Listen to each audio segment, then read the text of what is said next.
Hello everyone, welcome back to our channel South City PCMB. मैं Azeem Faheem maths की एक नई क्लास के साथ आपके सामने हाजिर है। हम लोगों ने lines and angle chapter start किया था और उसमें कई सारे क्वेश्चंस भी किए हैं और बहुत सारे थ्योरम्स वगैरह देखे हैं, डेफिनेशंस वगैरह देखी हैं हम लोगों ने एंगल्स की। आज हमारी क्लास क्या होगी, मैंने यहाँ पे लिख दिया है कि आज हम लोग कुछ थ्योरम्स को प्रूव करेंगे और उसके बाद उन थ्योरम्स की मदद से और जो अपनी पिछली क्लास में हम लोग ने एक्सियम्स पढ़े हैं उनकी मदद से हम लोग क्वेश्चन सॉल्व करेंगे। देखिए एग्जाम में आपको थ्योरम्स प्रूफ करने को आएगा और क्वेश्चन सॉल्व करने को आएंगे। क्वेश्चन को प्रूफ भी करना होगा या तो क्वेश्चंस में से हमको एंगल फाइंड करना होगा, तो फाइंड करने के लिए भी आएंगे और प्रूफ करने के लिए भी आएंगे।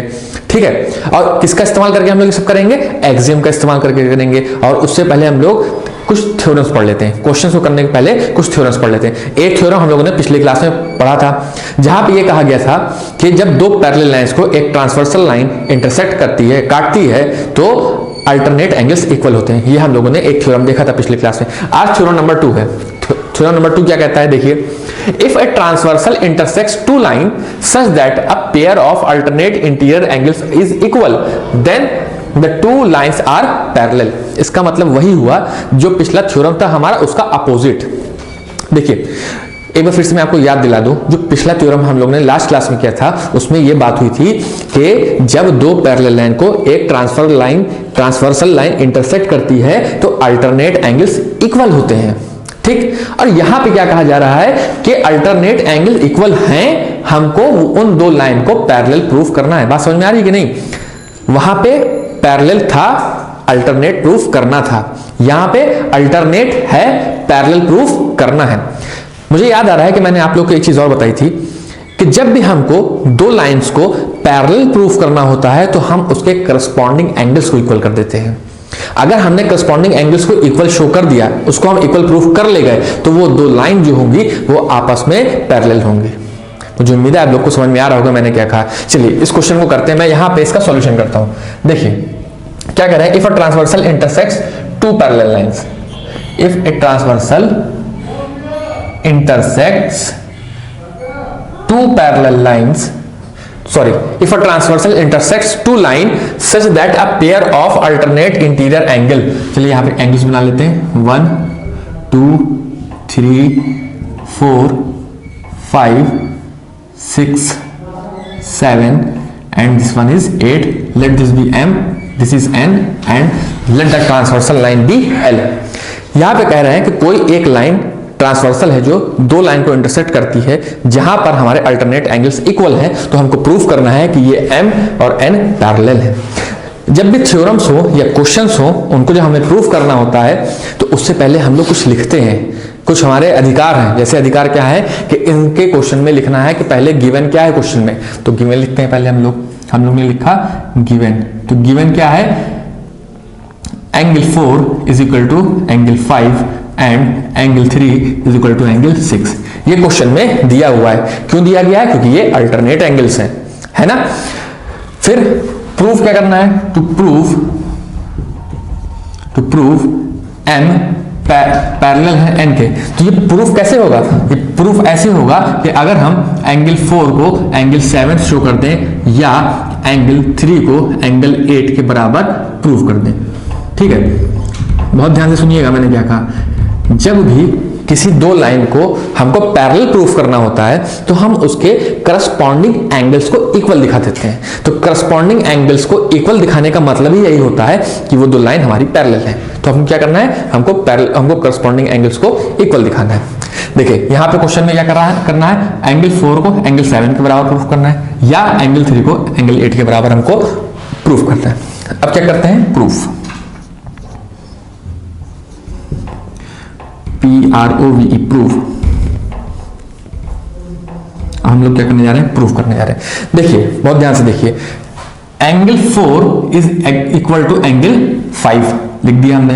Angle 4 is equal to angle 5, क्यों? क्योंकि ये गिवन है। कहां पे गिवन है, थ्योरम में गिवन है।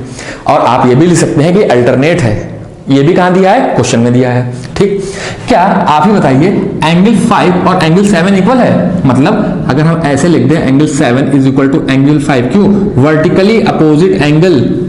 कुछ याद आ रहा है? इस तरह का क्वेश्चन हम लोगों ने किया था कि जब दो लाइन एक दूसरे को इंटरसेक्ट करती है तो आमने सामने वाले एंगल्स क्या होते हैं, वर्टिकली अपोजिट एंगल होते हैं। तो उस चीज को भी हमने प्रूव कर दिया।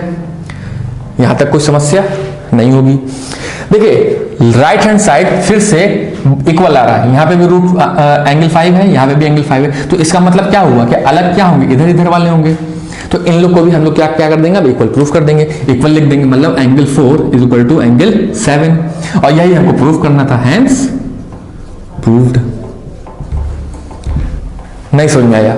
चलिए एक बार फिर से करते हैं। देखिए अब की मैंने क्या कहा कि angle 3 is equal to angle 6। क्या कहा कि एंगल 3 जो है वो हमारा एंगल 6 के बराबर है। क्यों बराबर है? क्योंकि क्वेश्चन में दिया है। क्यों बराबर है? क्योंकि ये क्वेश्चन में दिया है, और जो चीज क्वेश्चन में दी होती है उसको लिखना पड़ता है। अगर हम इसको गिवन नहीं लिखेंगे तो एग्जामिनर जो आपकी कॉपी चेक करेगा उसको कैसे पता चलेगा कि एंगल 3 एंगल 6 के बराबर है? तो ये हमको बताना पड़ता है। ठीक, अब फिर देखिए यहां पे क्या एंगल 6 और एंगल 8 इक्वल है? मतलब एंगल 8 और एंगल 6 इक्वल है? बिल्कुल इक्वल है। क्यों इक्वल है? फिर से वही बात, ये दोनों क्या है, वर्टिकली अपोजिट एंगल है। फिर से देखिए राइट हैंड साइड इक्वल हो गया, तो बचा क्या, लेफ्ट हैंड साइड। तो लेफ्ट हैंड साइड को इक्वल कर दो, तो angle 3 is equal to angle 8। यही हमको प्रूव करता था, हेंस प्रूव्ड। Hence proved. जब भी हमने करस्पॉन्डिंग एंगल को इक्वल कर दिया, 4 को 7 के बराबर, 3 को 8 के बराबर, सो लाइन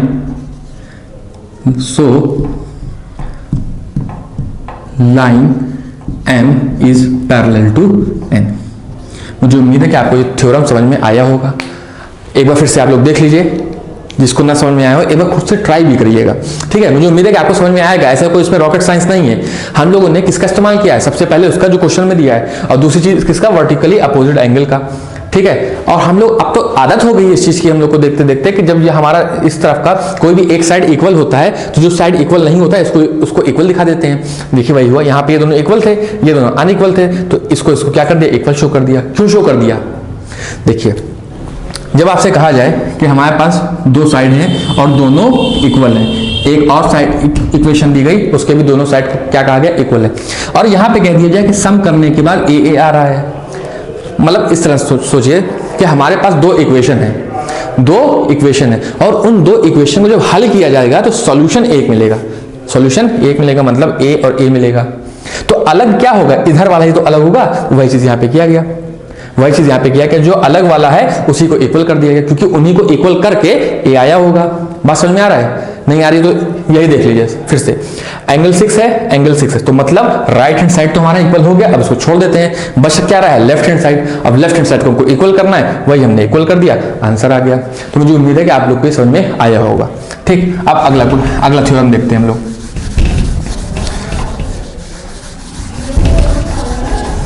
चलिए,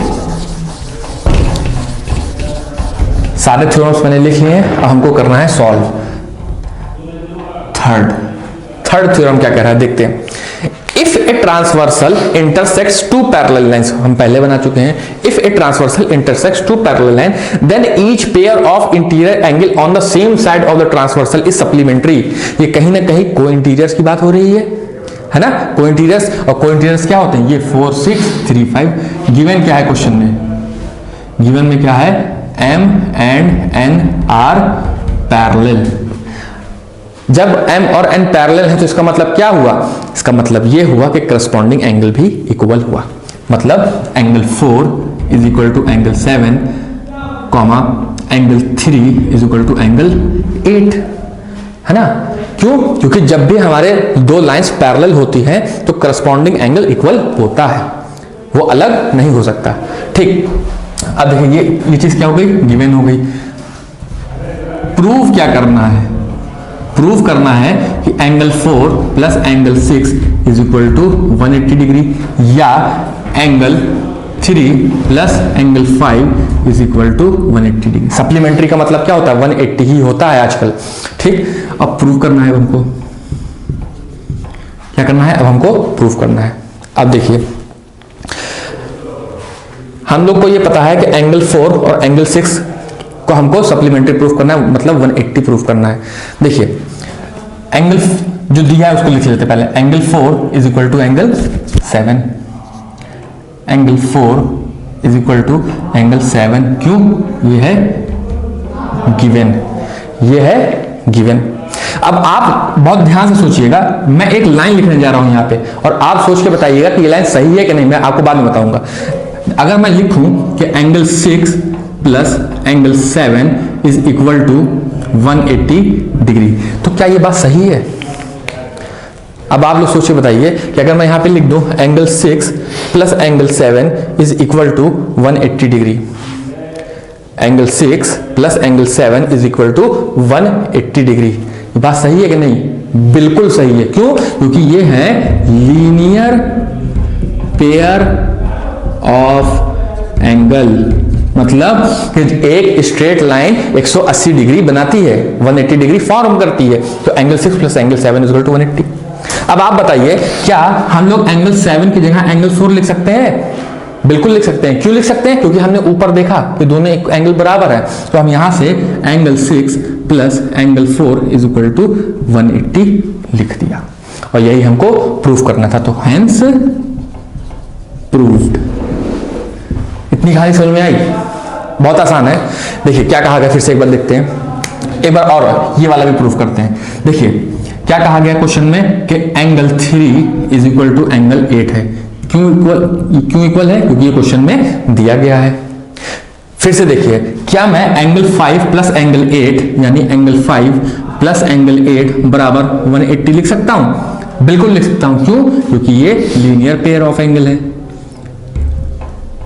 लीनियर पेयर ऑफ एंगल्स या स्ट्रेट एंगल है, जो भी आपको कहना हो कह लीजिए, दोनों बात सही है। तो अगर एंगल 8 एंगल 3 के बराबर है तो यहां पे मैं एंगल 3 लिख सकता हूं, बिल्कुल लिख सकता हूं, मुझे कोई नहीं रोक सकता।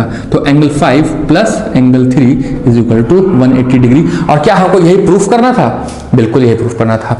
देखिए angles on the same side of the transversal is supplementary, ये ट्रांसवर्सल के सेम साइड पे एंगल 4 6 है और इधर 3 और 5 है, तो ये दोनों के दोनों क्या हुए? सप्लीमेंट्री हो गए, हेंस प्रूव्ड। मुझे उम्मीद है आपको समझ में आ रहा होगा। इसमें कोई टफ तो है नहीं, बिल्कुल आसान है ना। ये वाला थ्योरम भी बहुत आसान था, ये वाला भी बहुत आसान है, कोई भी इसमें ऐसा दिक्कत नहीं आनी चाहिए आप लोग को। ठीक, एक बार देख लीजिए अच्छे से, अगर नहीं समझ में आ रहा होगा तो एक बार फिर से वीडियो को रिवाइंड करके देख लीजिएगा। ठीक है, फिर से वीडियो को प्ले करके देख लीजिएगा, आप लोग को समझ में आने लगेगा। अब हम लोग देखते हैं अपना फोर्थ वाला थ्योरम।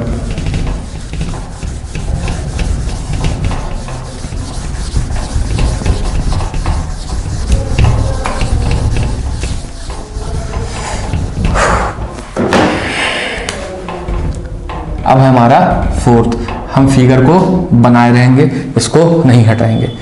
देखिए अब क्या कह रहा है, if a transversal intersects two line such that a pair of interior angle on the same side of the transversal is supplementary then the two lines are parallel. याद करिए जो पहला थ्योरम हम लोग ने पढ़ा था पिछली क्लास में, और ये अपोजिट है, वैसे ही ये और ये थ्योरम भी अपोजिट है। फिर से सुनिएगा, जो पहला थ्योरम था उसमें कहा गया था कि दो लाइन पैरेलल हैं तो अल्टरनेट एंगल्स इक्वल होंगे।